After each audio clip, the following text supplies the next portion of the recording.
اللہ کی ہاں نماز دا عادی ہوئے. کوئی صوفی ہے جڑا بے نمازی بھی ہوئے؟ ہائے ہائے ہائے. نماز پڑھدا ہوئے تو نماز دی تلقین بھی کردا ہوئے.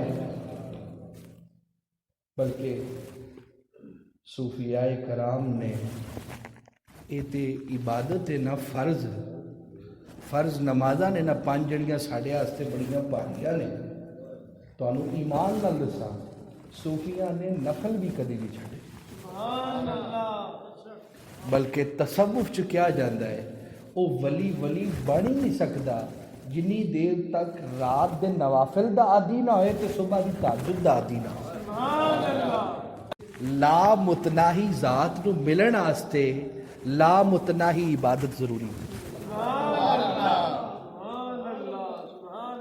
لا متناہی ذات نو ملن آستے لا متناہی عبادت ضروری ہے. فرمایا جے کیتی گن کے کہ میں پانچ پڑھنا جے کیتی میں گن کے پھر ملاقات کوئی نہیں تو جے کیتی انج کہ گنتی کیتی کوئی نہیں. جدو ٹائم ملیا اللہ دے ذکر کی مصروف ہے تو فرمایا جڑا لا متناہی عبادت والے پاسے ٹر پئے انہوں لا متناہی ذات دا دیدار پاؤ.